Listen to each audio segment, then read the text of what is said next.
They were promised glory. Instead, they found fire, sand, and silence. One man remained, broken in body, unbroken in oath. Weeks earlier, they marched into the sands with heads high, the Forgotten Legion chasing honor on the Empire's edge, led by General Aelius, a man who had never known defeat nor doubt.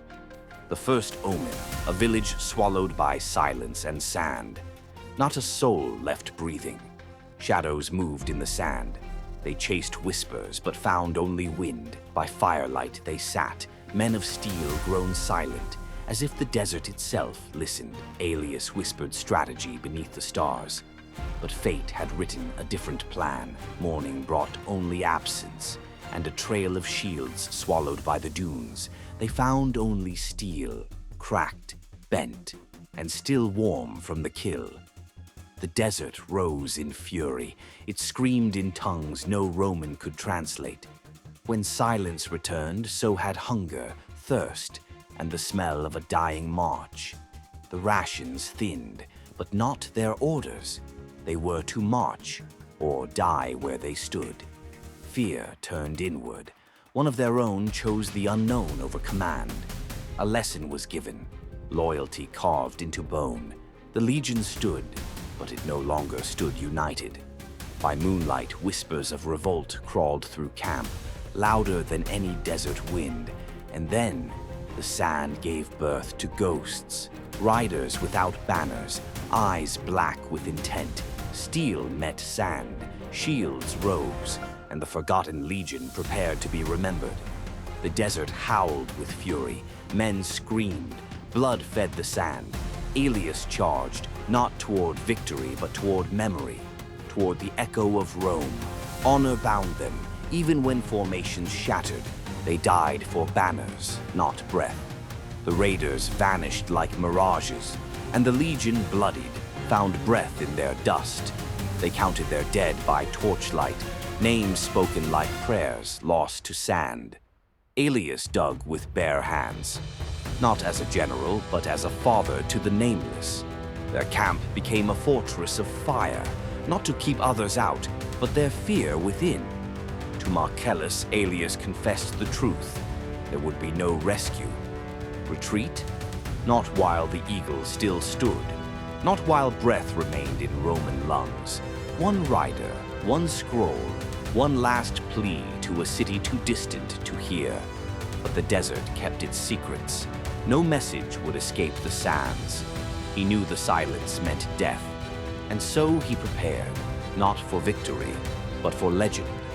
Marcellus spoke of Rome, of family, duty, and endings that echo. The horns cried from the east, and every man knew this was their final dawn. The sky blackened not with clouds, but with death. Steel screamed, sand bled. The Forgotten Legion roared one last time. He fell with the eagle still raised, and a name Rome would never read. Aelius vanished, not in defeat, but in defiance. Into dust, into myth, into silence. When the wind stopped, silence claimed the field, and the dead no longer needed orders. They stood, barely, around a banner no longer waving but never fallen. No scroll would carry their memory, only sand and the hand of one who remembered. They warmed their bones on the ashes of home, hoping for dawn, expecting none. Then a shape in the dark, a whisper of salvation from a voice they'd buried, a glint of armor, a shimmer of hope. Rome arriving late, but arriving.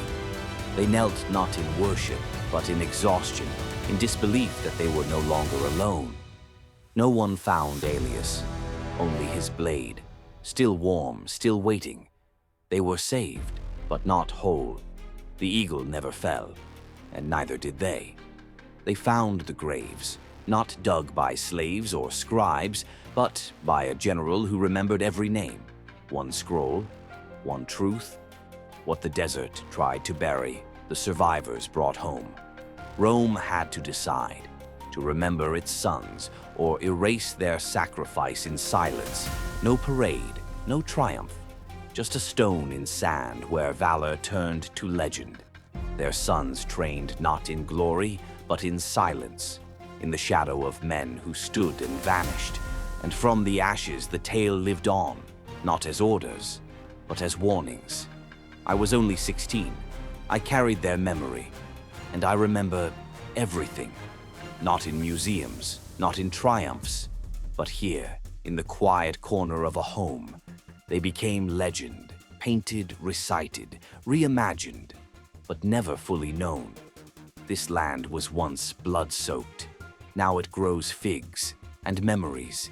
He never returned to Rome, but in stone he stands eternal, the ghost who would not flee. This is not a tale of victory, but of honor, sealed by silence and sand. For some, Rome was a city. For others, it was a promise worth dying for. You've just heard the story of the Forgotten Legion. May their silence echo through time, of Rome, and to the lost, we remember.